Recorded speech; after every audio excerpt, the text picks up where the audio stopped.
Hey, you're finally awake. You clicked on this to watch Trent ramble, right? Talk about his favorite game of all time. Same as us, and Todd Howard over there. Hello, motherfucker. The Elder Scrolls V Skyrim is now 10 years old. Not even the news of Skyrim Anniversary Edition made me privy to this fact, because, re-releasing Skyrim is a button Bethesda has on speed dial. I didn't really comprehend it until I saw a tweet from Jonathan Young saying, Skyrim turns 10 this month. Seeing this hit me like a pickup truck speeding towards ZB Games to pick up yet another copy of Skyrim, which I'm guilty of. I mean, I've previously owned 5 copies of Skyrim, and that is now 6. Yes, I bought the Anniversary Edition. Sue me. November really seems to be a month of nostalgia this year. Not just Skyrim Anniversary Edition, but also Pokémon Brilliant Diamond and Shining Pearl. My roots with this game have lasted 10 years as well. It wasn't until I started thinking about it I realized I've been playing this game just as long as it's been out. Back in December 2011, I remember my best friend Callum picking up the game after it being recommended to him. I was there when he installed it on his PlayStation 3 and witnessed it all happen. The opening cinematic, the character creation, watching the World Eater Alduin accidentally save us from our near death, and running with our hands bound through a tower. It was unlike anything we'd ever seen before, at least in gaming. Little did we know this would keep us hooked for literally thousands of hours. We scoured every nook and cranny of the game, or so we thought. We raced to finish the main quest, pulled all-nighters during school holidays, tried dozens of different builds which all inevitably ended with us going back to Stealth Archer, tried out different mods when we got the games on PC, and found obscure glitches and shortcuts in the vanilla game, some of which you can see on my YouTube channel.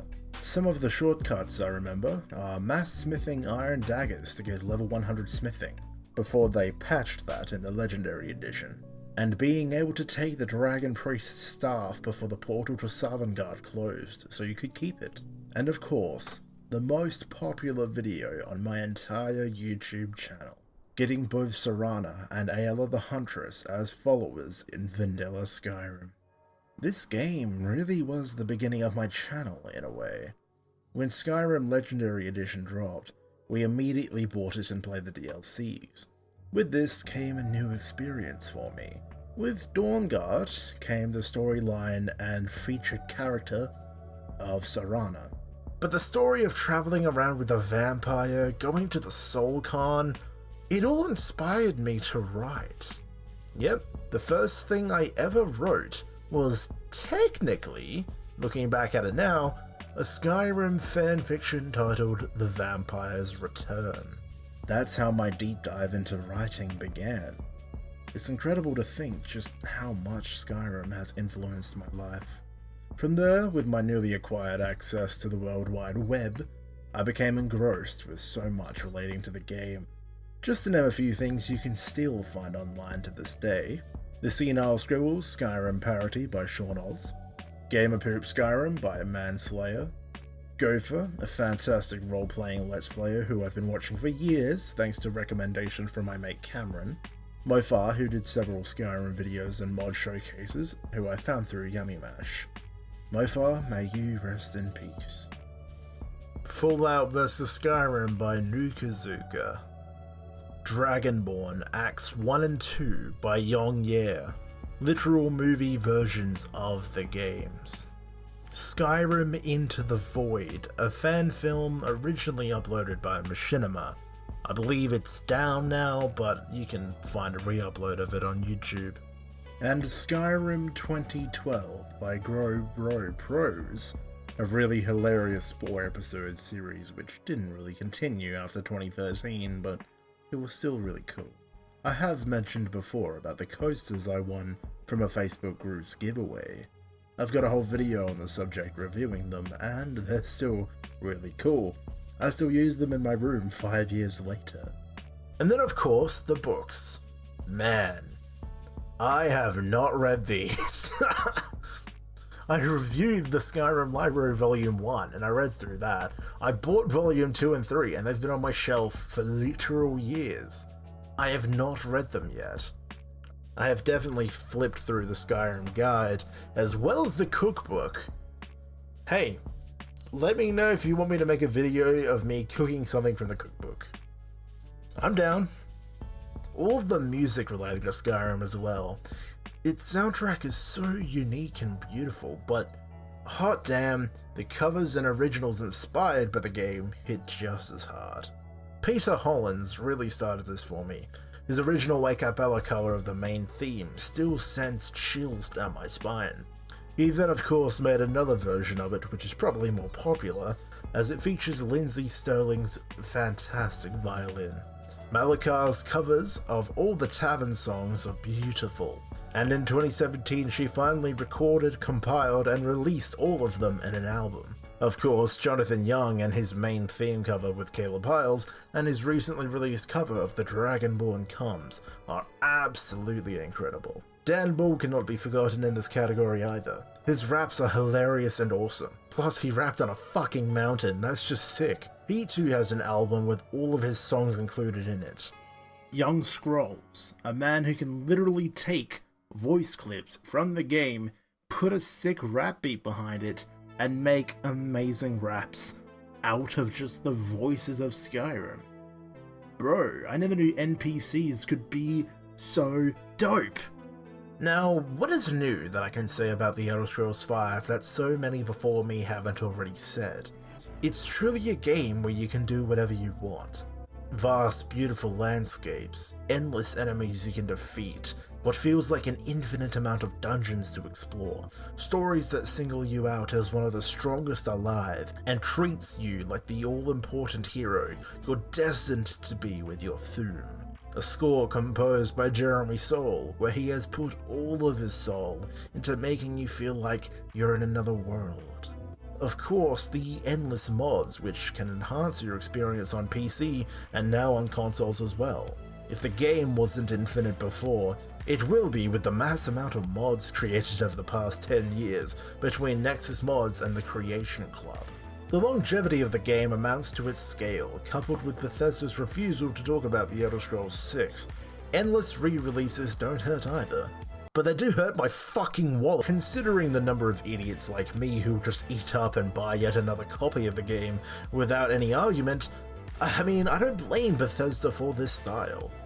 They can take their sweet time developing Skyrim 2 and Star Fox Supreme without hassle because they have a large catalogue to remaster and 10-year-old games they can add fishing to and call it a whole new experience. This game wouldn't be as big and as successful if it didn't affect people in some way. I'm going to try and explain truly how I feel about this game, without a script, without editing. Just me.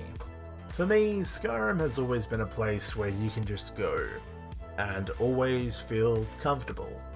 After school, after work, when you're stressed, when you're angry, when you're frustrated, you can always just turn on the game and find yourself in a new world and just continue whatever quest you were doing before and just slaughter enemies when you need to. Not to say this is all about the violence, but I mean, combat is one of the main aspects of the game. But it's not just that, it's the exploration. There is a lot of hate thrown on these types of games for having the same generic formula of receive a quest, go dungeon crawling, collect items, complete the quest, return to town, sell your items, repeat. Or something along those lines. And that's okay. People don't like doing that. People want vastly different experience, which I do not blame them for. But this has always been enough for me. I've played the game endless times, and every major plot point in the game, I know what I'm going to expect. I know what betrayals are coming my way, and I know whose side I'm always going to pick in the game. In the Civil War. Stormcloaks. Stormcloaks, of course. If you're Imperial, get the fuck out! But that's not the thing that truly captures me. The strange thing is, though, I can't really say that I've completed Skyrim. Because thinking about it now, I know what I'm going to expect when I go to Skyrim. But you gotta remember, there's also Solstheim. I have not completed everything in Solstheim. I've not explored every town in Solstheim. There is still more for me to do. And that is purposeful. That is a purposeful design of the game. You're not meant to complete it. Ask the completionist. It takes thousands of hours, years of commitment, and despite saying I've been playing this for 10 years, that's also been off and on. There have been periods up to, I want to say, a year and a half where I haven't played the game, and that has been recently. But it's always a nice, safe thing to come back to. You know what you're gonna get. And it is just different enough every time, with the loot you can get, with the interactions you can choose to approach differently. It is just different every time, that it still can surprise you. I honestly don't blame Bethesda for taking so long to release The Elder Scrolls 6, because, I mean, if it's going to eclipse Skyrim, it better be better. Like, if it's equal or worse, then what's the point? It has to eclipse Skyrim. And despite the fact that there are thousands, millions even of mods, I haven't checked Nexus mods at all recently, so I can't tell you the amount of mods there are, but with the amount there is, this game is truly endless. And it's always been a point of connection for me. So many friends I've stayed up late with, playing the game, connecting, trying different things, trying different builds, completing things in different ways, and just having fun. There are so many games that are actually multiplayer, but I can't enjoy them with friends for long periods of time because they don't know how to play the games. I'm in a weird situation where I can literally only play games like Tekken and Gears of War with online friends, because I'm the only one in my friend group that actively loves those games. Skyrim, despite obviously being single player, is something where me and just a couple mates can grab our consoles, grab our tellies, meet up and play the game all night. Because we have our own stories, our own experiences, and we can just have fun. No other game has done this for us. No other game has done this for me. And while it's my own unique scenario, I know many people would feel the same. Because it is a proper fantasy escape. You can say the same thing about The Witcher 3, you can say the same thing about Grand Theft Auto even. But for me, this is it. This is that game. And unless The Elder Scrolls 6 comes out soon, which is not likely, here's to another 10 years of the best game in the world.